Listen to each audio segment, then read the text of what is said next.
Assalamualaikum, salam hormat, anda bersama saya Haris Ashraf Hasnan, dan untuk waktu ini kita nak memberi fokus kepada dari segi isu ataupun kita nak membincangkan melihat kepada produktiviti pekerja.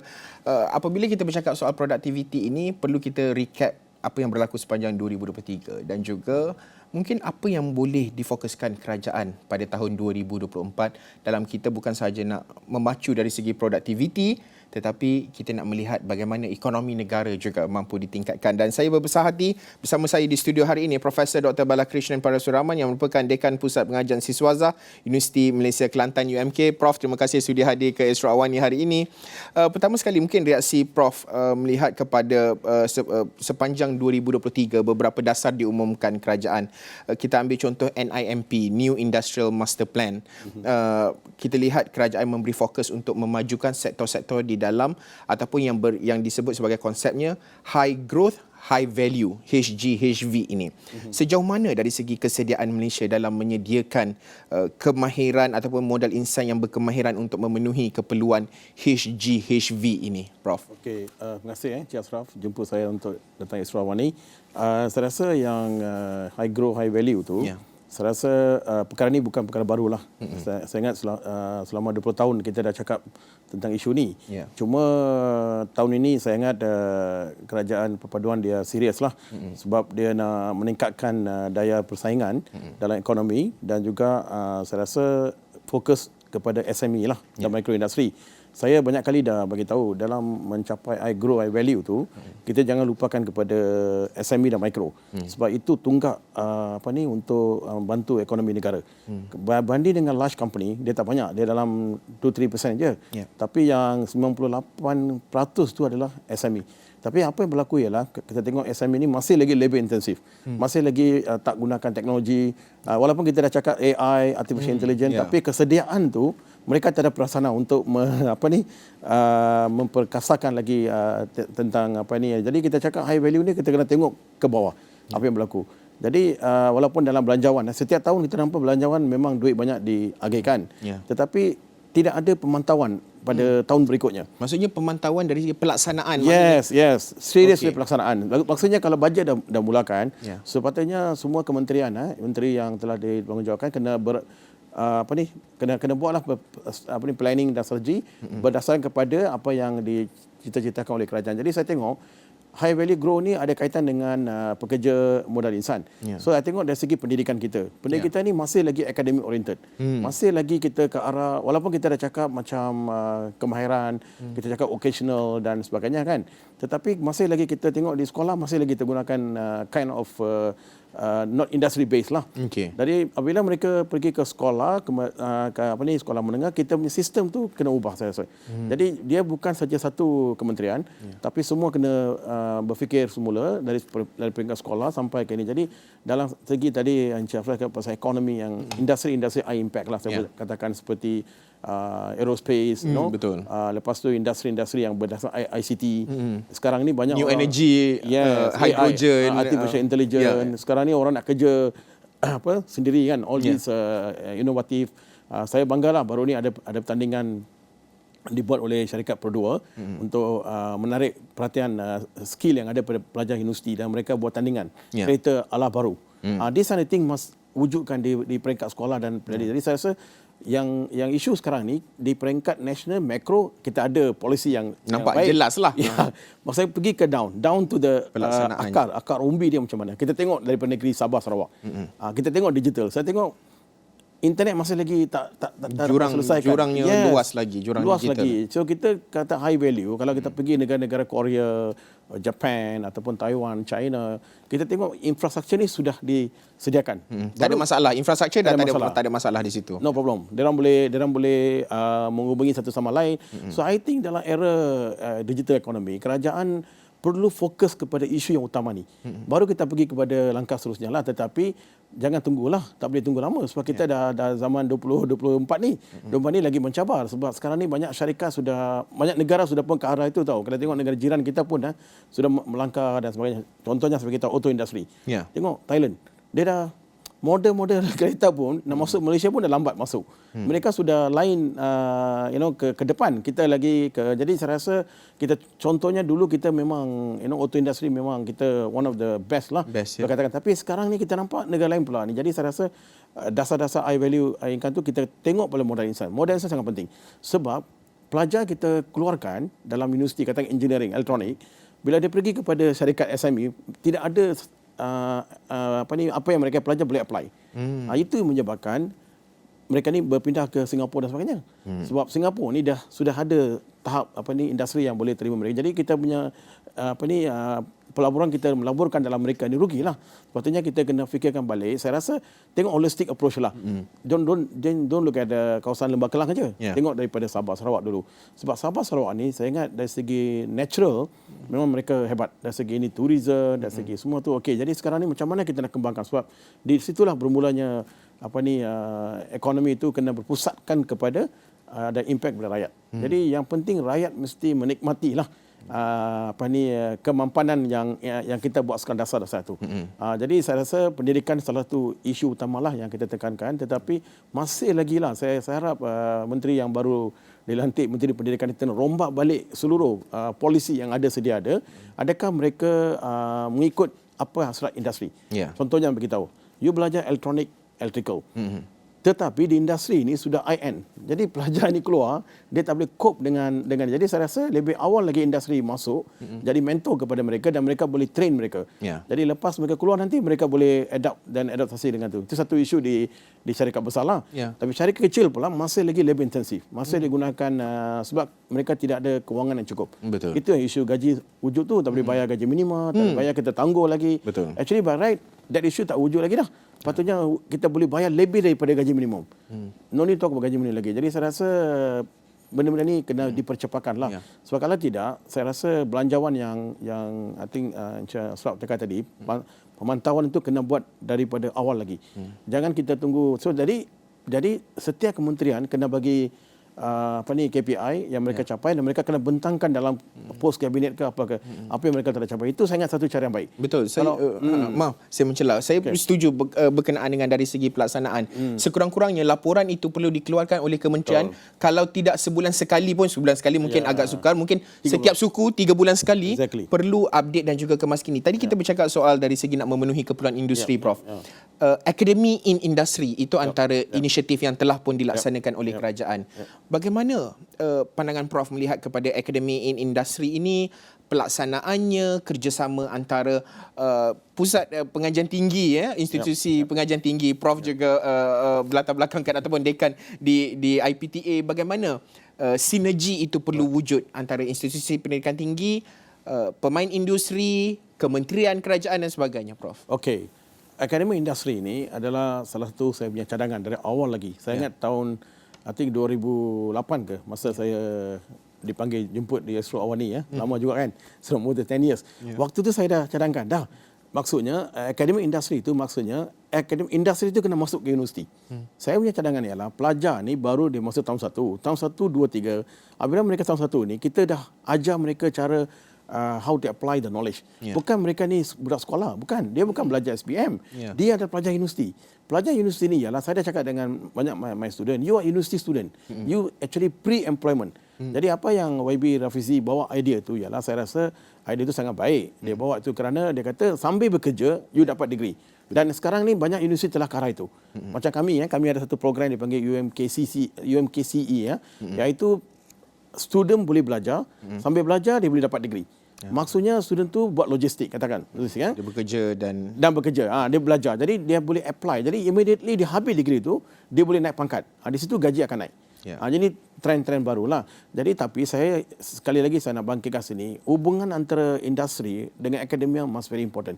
Jadi Kementerian Pendidikan Tinggi ini adalah facilitator. Sama juga Kementerian Sumber Manusia. Dia jadi facilitator. Menteri ini ialah facilitator untuk majikan dengan pekerja. Kena dengarlah suara. Jadi kalau kita lihat Kementerian Pendidikan Tinggi, saya rasa walaupun kita ada banyak engagement, what is the next? Contohnya kan, saya dah cadangkan sekarang lagi lah. Jangan seulang lagi lah sekali lagi. Saya dah kata tahun 1 ni industri masuk, katakanlah contoh kita buat satu kajian perintis kita mau ambil berapa universiti dekat Malaysia, mungkin universiti yang akan fokus macam UMK entrepreneurship, lebih kepada research base. Kita ambil kajian perintis ini, kita letak industri mentor dari tahun 1, biar dia akan bantu pelajar ni sampai tahun akhir. Selepas tahun akhir, dia boleh tahu pelajar ni capable tak untuk jadi dia punya employee. So we don't waste our time. Kalau tidak, seperti mana Dato' Samsudin selalu mengatakan, kenapa saya nak train balik student tu lagi? Jadi it's waste of money. So saya rasa modal insan ni bermula dekat Indonesia. Jadi kalau boleh, kita takkanlah 100% industri akan masuk, but at least one of the subject tu dia akan tengok pelajar-pelajar. Okay, saya nampak di sini ada 10 orang potensial boleh masuk syarikat saya. Okay, katakan KFC ke, katakan Coca-Cola, mana-mana syarikat lah, yang National Panasonic ke. Okay, ini student electrical. Okay, you guys, saya akan pantau. Lepas tu, akhir sekali saya akan buat interview. Jadi sebelum dia keluar, dia dah dapat kerja dah.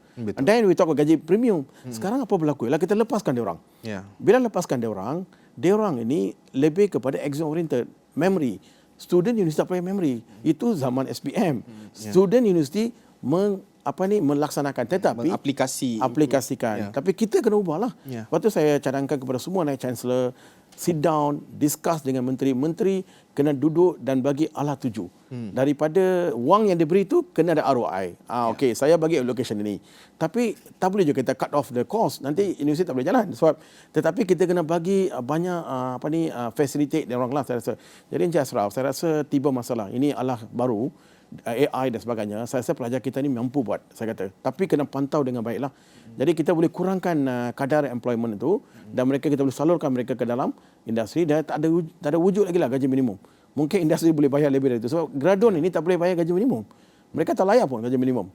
Betul Encik Ashraf? Betul tak? Dia belajar 4 tahun. Betul. Saya mengajar tungkus lemus tentang HRM. Saya ajar A to Z, Employment Act lah, law semua patutnya. You dah jadi eksekutif. Gaji permulaan lah 2,500. Bukan 1,500. Tak boleh bagi. Saya pun salah lah majikan bagi that amount of money, because itu adalah untuk orang yang pendapatan rendah. Jadi saya rasa holistic approach yang penting. Bukan saja Menteri Kependidikan, termasuk Menteri Sumber Manusia, termasuk Menteri Pelajaran, termasuk Menteri Ekonomi. Duduk dalam satu meja, kita share the KPI. Okay, what is your next? So, duduklah satu kedai kopi. Pergilah dekat Starbucks, relax kan, betul. Jadi, lontarkan idea. Lepas habis semua tu, panggillah semua Vice Chancellor dekat universiti, swasta dan awam. This is what we thinking. Can you do that or not? So kita start dari. Jadi saya rasa benda ni takkan wujud lagi. Kalau tidak every year kita bajet akan luluskan, lepas tu PM pun rasa macam apa dah jadi ni. Jadi kita rasa time for us to change. Dan change hari ini, bukan esok. Kalau tidak ada change lagi, bilang change lagi kan. Jadi saya rasa pelajar-pelajar anak-anak kita muda ni, mereka sedang menunggu tau. Mereka menunggu dan mereka ingat melihat satu perubahan. Jadi bagi saya multidisiplinkan. Sebagai engineer ni hanya untuk mesin, dia tak tahu pasal manusia. Jadi kita combinekan dengan ilmu kemanusiaan. Jadi sama juga dengan doktor, sama juga dengan orang-orang sains sosial. Mereka tak ada ICT dan sebagainya. Jadi saya rasa benda ni kena bermula dari sekarang lah. Dan semua kementerian kena duduk bincang. Jangan asingkan diri. Ini bukan, ini negara tahu, negara. So setiap cabinet meeting bincangkan isu-isu ni. Dan lepas tu macam Encik cakap, paparkan kepada rakyat. Baru rakyat tahu. Kemas 3 bulan sekali keluar dalam website dia. Okey, kami dah capai ni. Jadi everybody know what's happening lah. So pelajar universiti sekarang ni bukan lagi pelajar dulu lagi. Mereka berfikiran lain. Mereka satu manusia yang berbeza. Betul. Dan kita kena faham mereka. Jangan kita ikut ala tuju kita ikut ala tuju mereka. Akhirnya kita tidak mahu mereka juga dipinggirkan. Betul. Dan mereka juga ada minat dan juga interest tertentu dalam bidang-bidang tertentu, dan itu sokongan juga perlu diberikan. Okey, Prof, kita nak berhenti rehat seketika sahaja. Selepas ini kita akan sambung perbincangan kita melihat kepada meningkatkan produktiviti dan apa lagi cabaran yang mungkin kita akan lalui pada 2024. Kita berhenti rehat seketika, bersambung selepas ini.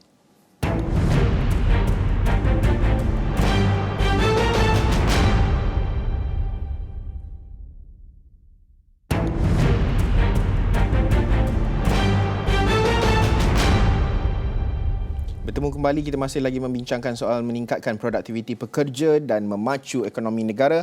Bersama dengan saya masih lagi di studio Profesor Dr. Balakrishnan Parasuraman yang merupakan Dekan Pusat Pengajian Siswazah Universiti Malaysia Kelantan. Prof, sebelum berhenti rehat tadi kita menyebut berkenaan dari segi cabaran. Apa mungkin cabaran, peluang dan yang perlu dikejar lah, terutamanya oleh Kementerian Sumber Manusia, agensi-agensi dalam kita nak memastikan bahawa kita mampu melahirkan modal insan yang berkualiti, berproduktiviti tinggi, memenuhi keperluan industri sekaligus memacu ekonomi negara, Prof. Okay, terima kasih Jasraf.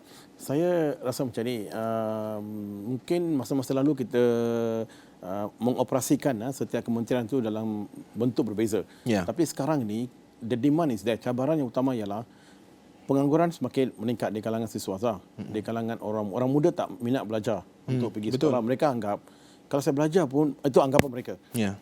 Saya tak dapat kerja. So itu sudah mula di. Lepas tu tanggung hutang pendidikan. Ya, hutang pendidikan. Lepas tu gaji rendah bila gaji kalau dapat rendah. kerja pun gaji rendah. Kalau tak dapat kerja lagi masalah. Lepas tu mereka ingat baik aku buat Grab lah. Tapi mereka tak faham. Mereka ni orang muda. Grab ini ialah saya dah tukar term Grab ni kepada entrepreneur. Dia orang ni bukan pekerja. Dia orang adalah entrepreneur. I mean, entrepreneur maksudnya mereka boleh buat part time job to earn the money. But that is not dia orang punya aim. That's not aim of our country. Sebab Malaysia ni patutnya negara tahu. Negara bukan go on the too much on the gig economy. Negara juga akan mempelbagaikan, mendasarkan lagi ekonomi, high impact economy lah macam kita cakap tadi kan. Jadi cabaran utama ialah macam mana kita nak transform pertama di sekolah. Macam mana kita nak mendidik anak-anak kita daripada sekolah rendah lagi. Sebab sekolah rendah lagi mereka kena ada tahu apa yang mereka akan jadi masa akan datang. Dan streamline bukan berlaku kat universiti, patutnya berlaku di sekolah. Di sekolah ni ada anak yang cerdik, ada anak yang sederhana, ada anak yang weak. Anak-anak weak ni mungkin mereka mahir dalam skill. Di sini kita boleh katakan occasional studies dan sebagainya. Setiap individu ada kemahiran tertentu yang ada lebihannya. Jadi streamline lah mereka ni. Jadi akhirnya mereka bila jadi keluar nanti dari college ke ni, mereka dapat earning same salary. Yang pandai ni kita kena latih mereka untuk pergi buat STEM. Sebab kita ni sekarang ni kekurangan sains teknologi. Betul. Kita kurangan engineers, kita kurangan mereka tak minat. Ramai kata aku tak minat buat sains lah, aku masuk ke sastra. Dan kementerian pun tidak kisah sangat perkara tu. Tak boleh. Kita kena wajibkan setiap pelajar tu yang ada minat sains tu, kita mendidik. Sekarang ni bukan kita mengukur kecemerlangan pelajar itu. Actually kita mengukur mereka dapat kerja tak kerja masa akan datang. Itu penting. Kecemerlang A, B, C itu. Keboleh pasarannya itu. Ya, keboleh pasaran dia. Jadi kita kena fokus kepada satu group of people, semua sekolah. Jadi lepas tu mereka dah pergi ke higher education, patutnya mereka mengaplikasikan ilmu yang mereka belajar di sekolah. Jadi ilmu di sekolah ni adalah bantu mereka untuk memikirkan pemikiran kritis. Di universiti pula mereka membuat banyak perkara yang mereka tak lakukan ialah saya dapatilah, saya nak sedih jugalah sini. Pelajar-pelajar kita ni lebih kepada academic oriented. Dari pagi sampai malam kelas. Kalau boleh kelas dikurangkan, saya selalu mengatakan sampai pukul 5 dah cukup dah kelas.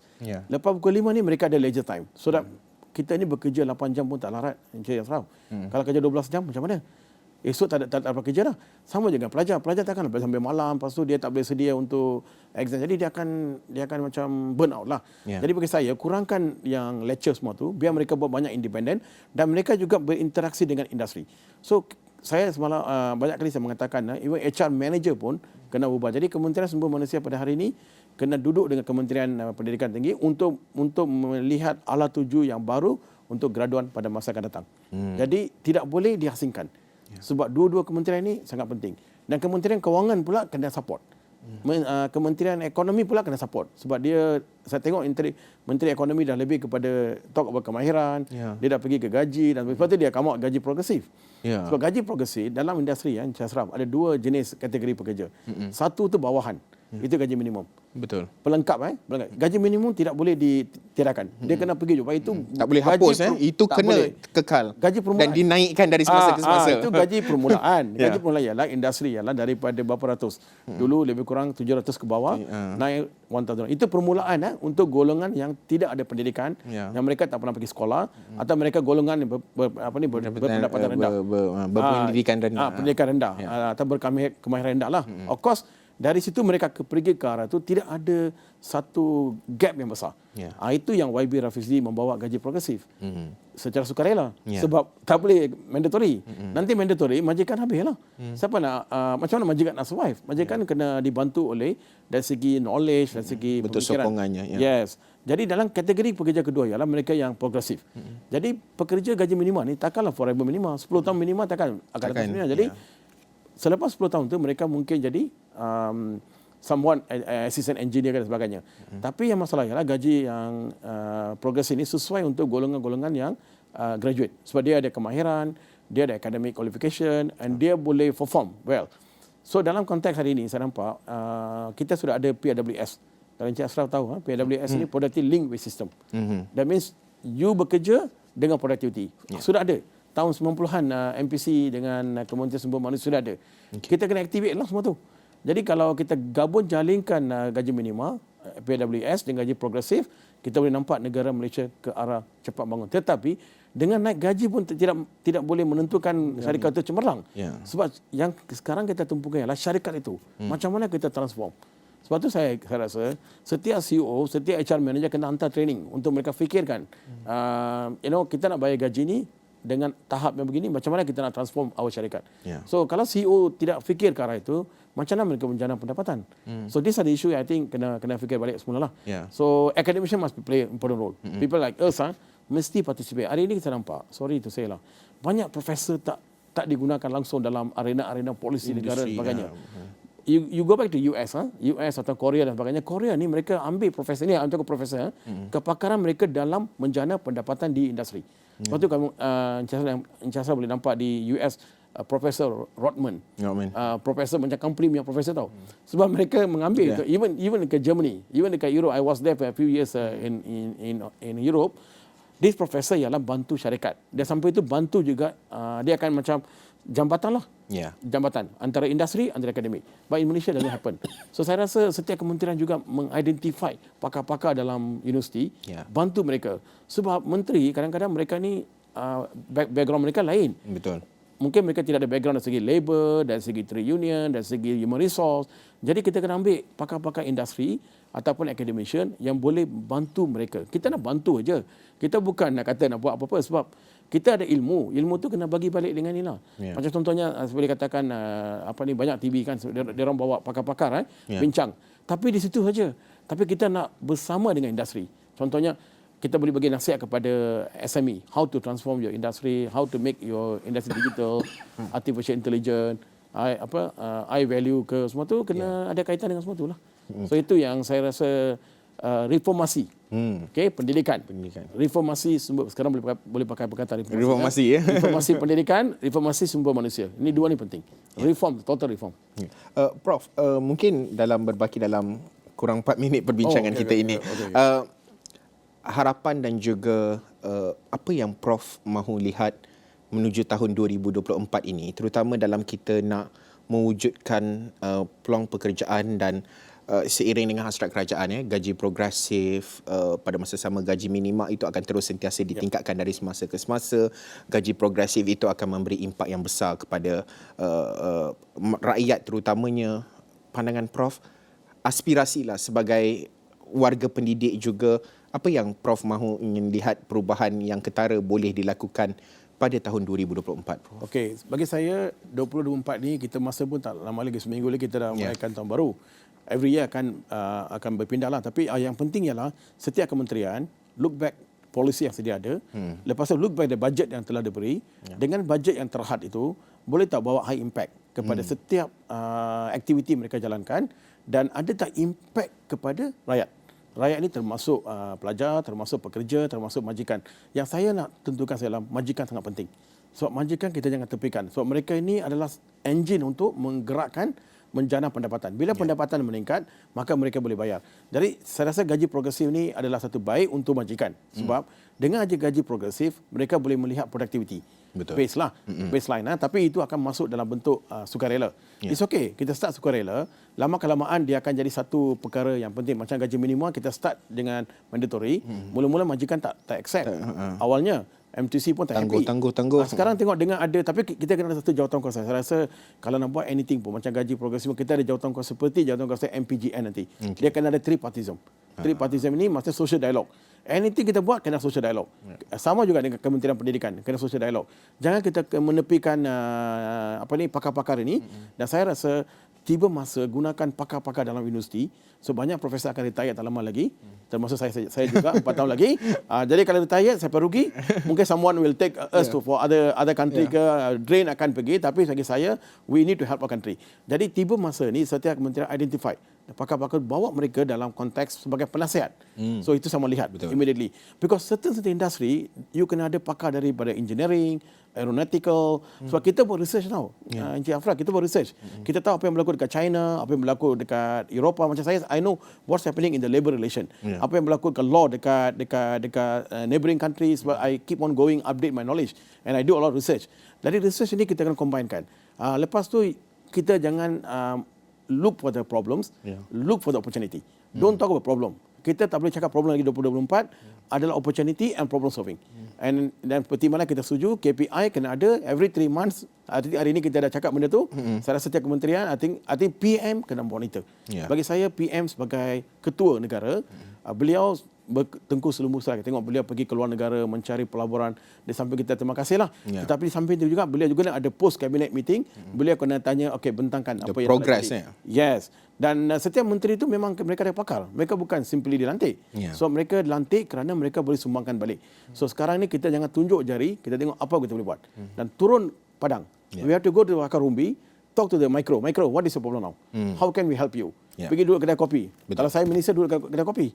Okay, sir, apa masalah kamu? You dah buat makanan sedap-sedap semua, tapi you duduk dekat sini je. Kenapa kedai kopi je kedai? You kena bawa. Bila you nak besar lagi perniagaan you? Besar. Baru kita panggil high value. High growth, high value. High growth, high value. Jadi kita boleh sama-sama bangunkan Malaysia. So Malaysia is our country. We love Malaysia, so that we have to help Malaysia. Baik.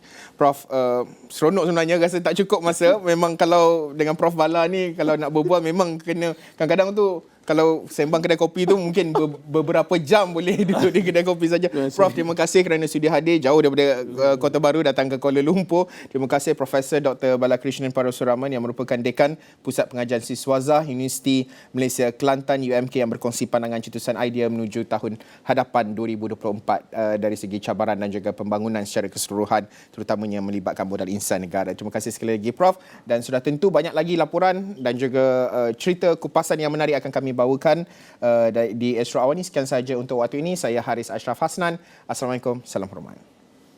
Thank you so much, Prof.